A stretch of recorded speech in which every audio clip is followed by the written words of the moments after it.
Hello, everyone, and welcome to the Unnext News Radio podcast, your news source for all things unexplained. And now, here's your host for the Unnext News podcast, Margie K.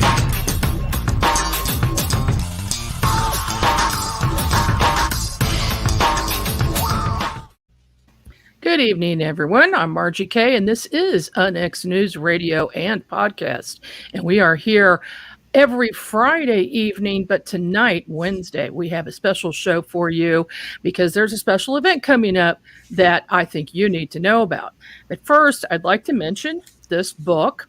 It is called The Unknown Other by Les Velez, and this is a group of stories from real ET experiencers, people who have had experiences with ET contact. And I actually wrote a chapter in this book, so go out and get it right away. I'd like to welcome two very special guests this evening.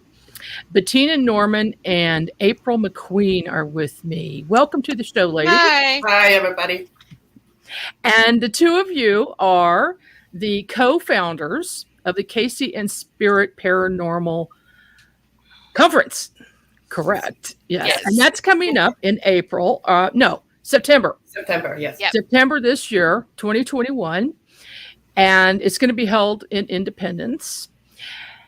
And I found out about this and got to know you ladies. And I just think it's great what you're doing because we need more things like this in Kansas City. Thank you.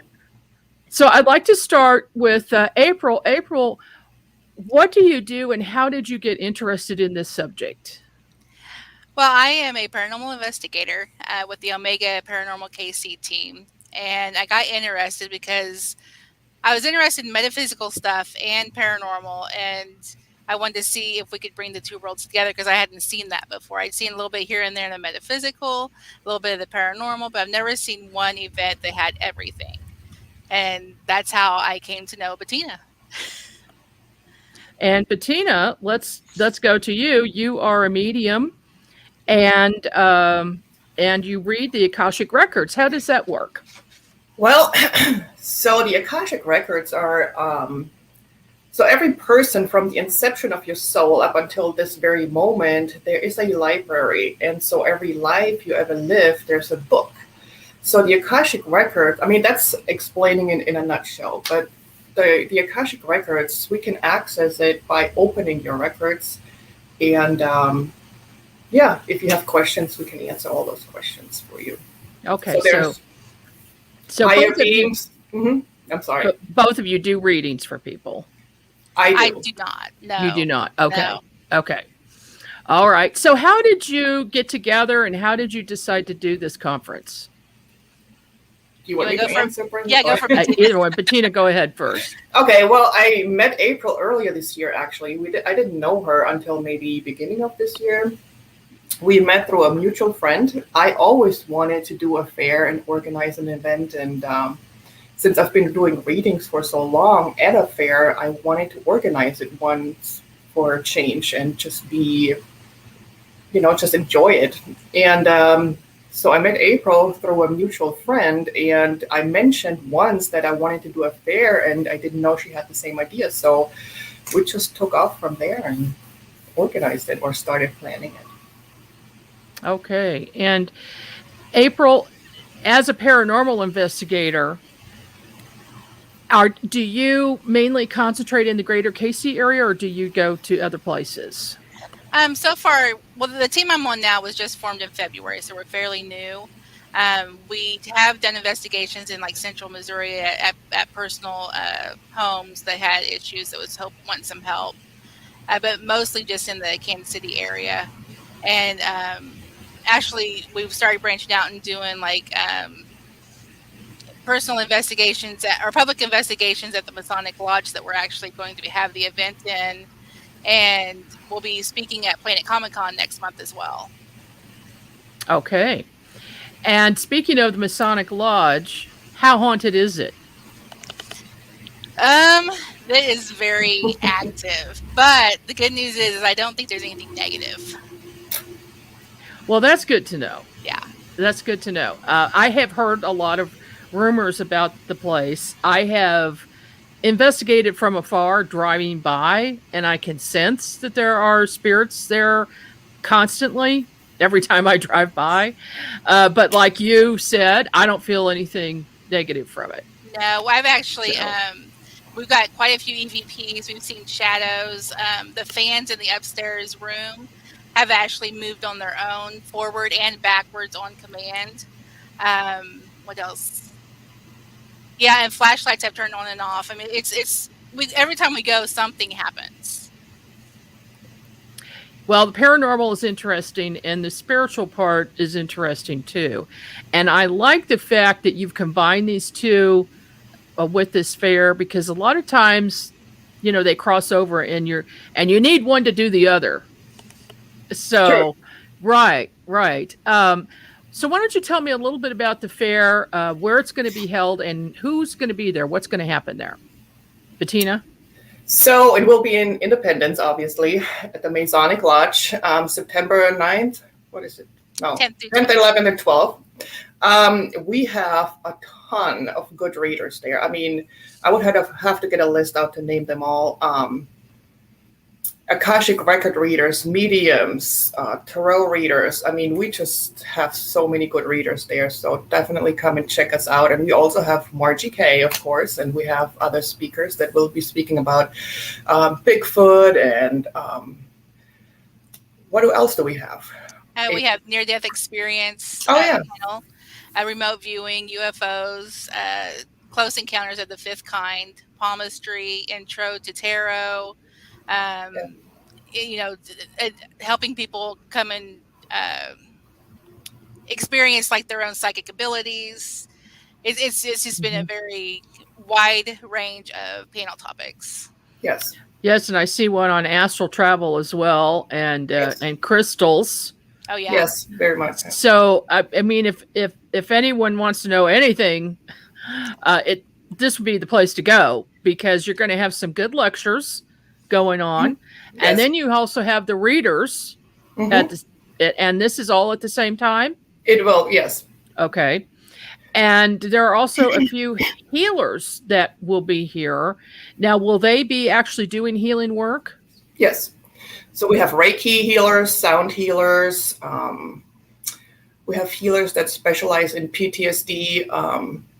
It's really a broad range. I mean, we just have something for everybody. Yeah.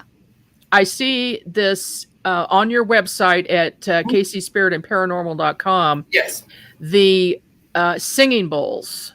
Yes. So this looks really fun. Yes.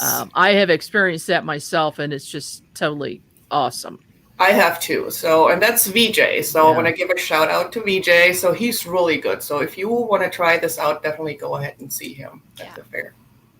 All right. And in addition to that, you have some good retail vendors. Now, one of them does aura photography. What is that? That's where you sit in a spot and they take I don't know how it all works technologically, but they take a picture of your aura and the colors that represent your different aura fields. And then they give you, I think there's different levels, but a lot of times they'll give you a report of what like each area means with the certain colors. And you get a printed report with your photo. Yeah. And I have had that done, and it's just so cool. It is, and it changes each time that you do it too. So like you can go one time and you can have yellow and orange, and the next time you're going purple. It's really interesting. Right, and all those colors mean different things, don't they? Mm-hmm. Yes, they do. So and they will tell you what the colors mean. So it's not like you have to interpret yourself. They give you a little bit of an explanation. Yeah. That's good. And you have another lady, Julia. She's a certified Reiki practitioner and yoga. She does yoga school, and she also creates jewelry. It's beautiful. She has beautiful items. So definitely, she's very popular at the fairs. Yeah, she's very talented. Yes. Mm-hmm. All right. I'm looking forward to meeting her because I'm definitely going to be there. Okay. And we have Lonnie Louise Bernard with Milo Farms. Tell me about that. she has a place out in, I think it's by Buckner, Missouri, and she opens her farm out for people in the CE5 group to come out and communicate and try to see UFOs. And it's really interesting the way that it all works out. And she's also trying to come out with a philosopher game that I'm not sure the details of it, but it's new and it works on the spiritual realm and everything. It seems quite interesting. For people who don't know, can you give us a short synopsis of what CE5 is? Close Encounters of the Fifth Kind. If it's kind of like the movie, I think it's. Don't quote me on this, 'cause I'm not too familiar with it. But they work to try to communicate with extraterrestrials. My understanding is that it is human-initiated contact. So, and this sounds very similar to something I do. That's we call it something different, but when I was writing the book The Fast Movers with Bill Spicer and Wayne Lawrence, the three of us discovered that we were using a telepathic technique to contact ETs, and then they would show up, and then we got video of them. So that's cool. Yeah, and yeah, it's very cool. But it's got to be very similar to the CE5 technique, and I'm looking forward to seeing this because I haven't had a chance to see it yet, and I want to understand more about it.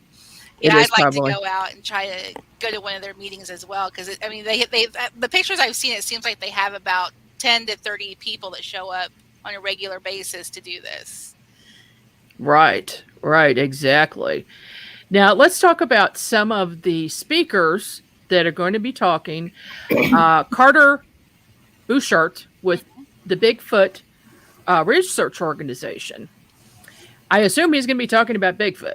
Yes, he is. He actually does a lot of the research in the area of people that have had sightings of Bigfoot. He'll go out and try to get either the castings or hairs or something in the area to prove that Bigfoot has been there.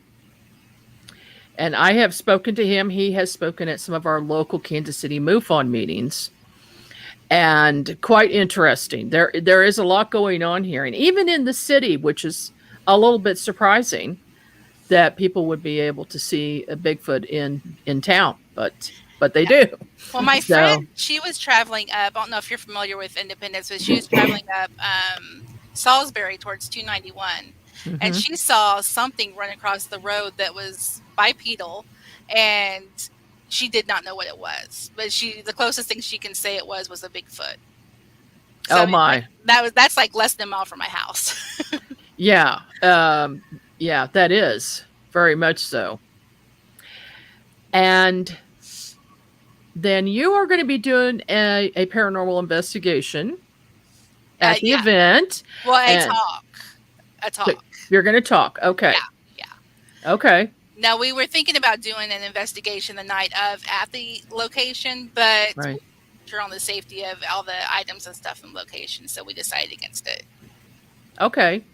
So your husband, Ed, is he also a paranormal experiencer? Oh, yeah. Yeah. He's our techno guy on the team. And so he handles like a lot of like how the cameras are working and the audio recordings. And he's actually the person that got me involved with all of this stuff, with the metaphysical, paranormal, everything. And so I have a huge gratitude to him for that. Well, I can't wait to meet him. Yeah. Then. Okay. And then Mediumship and the Science of Paranormal Investigation with Heidi Taylor. She is going to talk about why spirits remain in certain locations and the different types of hauntings while maintaining the ethics of the investigations. And that sounds like really good advice, like some good information coming there. Yes. Because a lot of times people jump into this, so to speak, without really thinking about the ethics part. Mm-hmm. And that's important. And then also, I think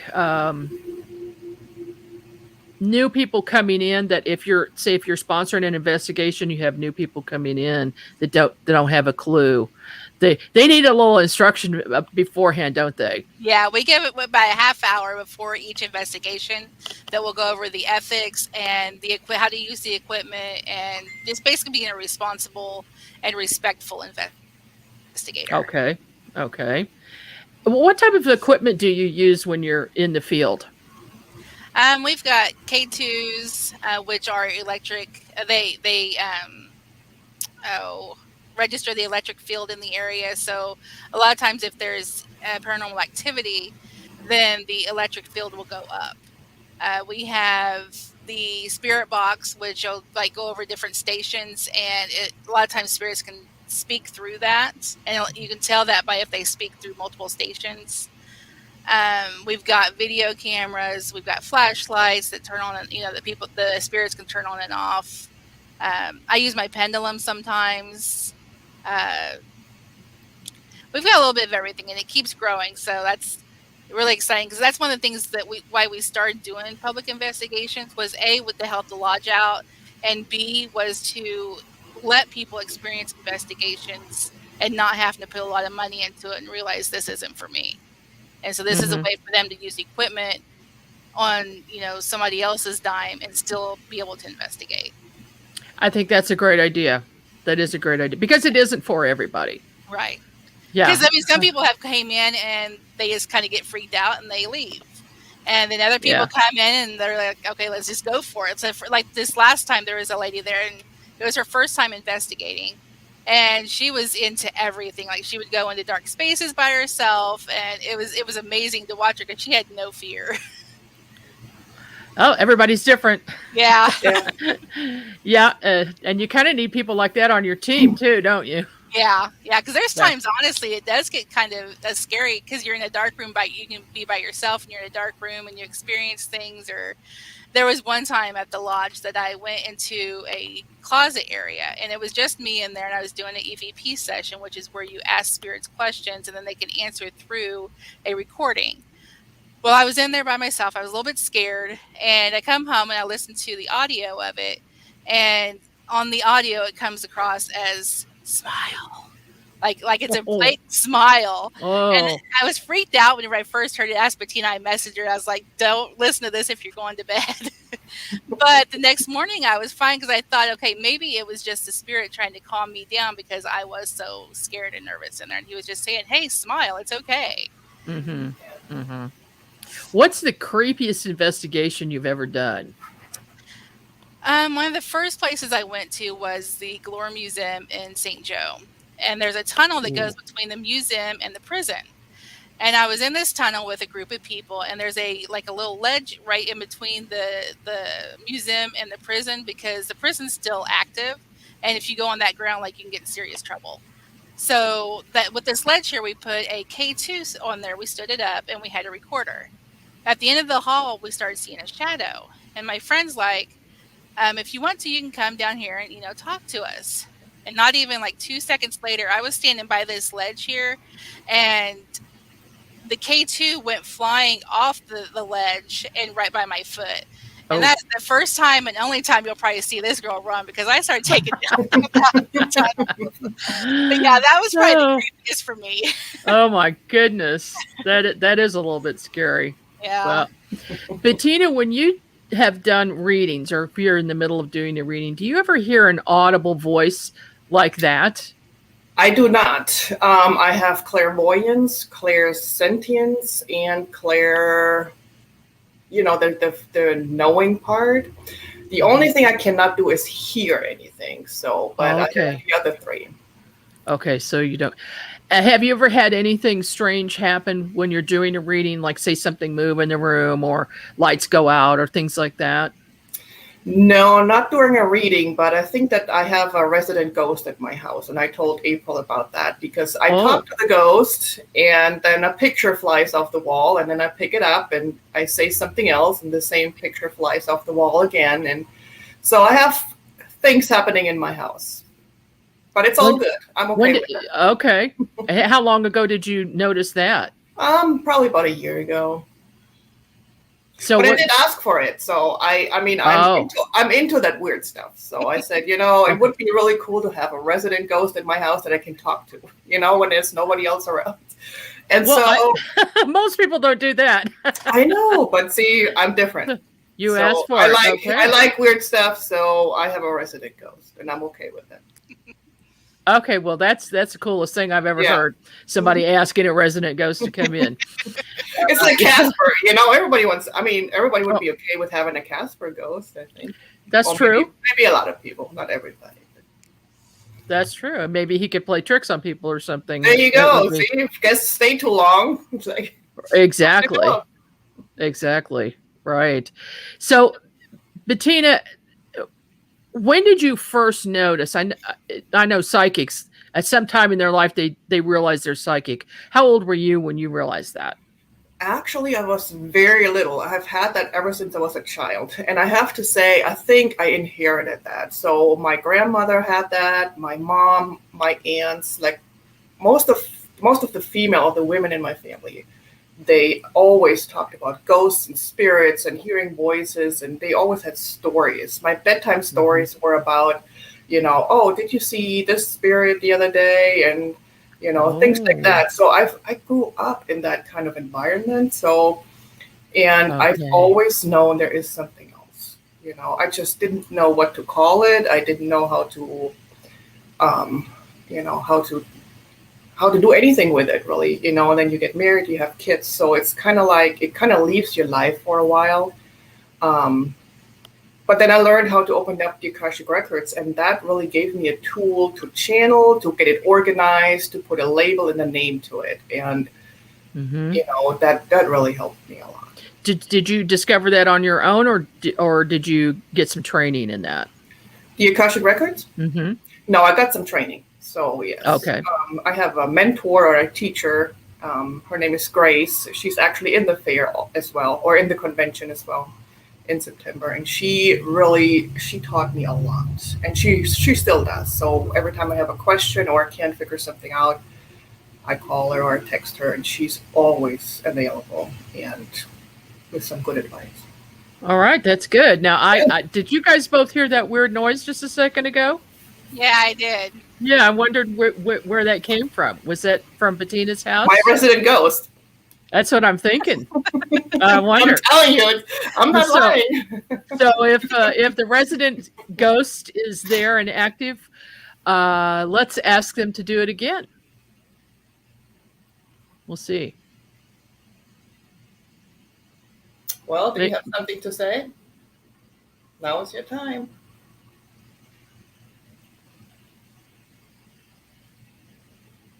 Well, we'll wait and see. Yeah. We'll wait and see. Yeah.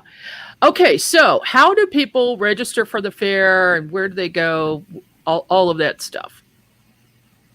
You can register on the website on KC and paranormal.com. There's a area that you can click on tickets, and you can buy tickets there. You can get tickets at the door, or you can click on a link in our event page that will take you to Eventbrite, and you can purchase tickets there. Yes. And how much is the admission? $6 for your single day pass, $10 for 2-day pass, and $15 for the 3-day pass. So what does that include?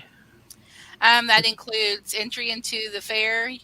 It'll include the panels. You can go to any of the panels, and free hourly door prizes. Yes. All right. Well, you can't beat that. No. Well, ladies, I'd like to thank you for being on the program this evening. And it sounds like you both have very interesting lives, and I cannot wait to get to know you both better. And good luck with the fair. And I cannot wait. I'm sorry, conference. Conference, yes. We still do that too. Right. Same thing. I cannot wait to participate and meet all the great people that are going to come through. Yeah. And so I wish you really good luck with that. Thank you so much. Yeah, well, I'm looking forward to meeting you, Margie. Yeah, me too. Me too. I will see you there. Mask on. All right. All right. Thank you. Thank you, ladies. Thanks. Have a good day. All right. You too.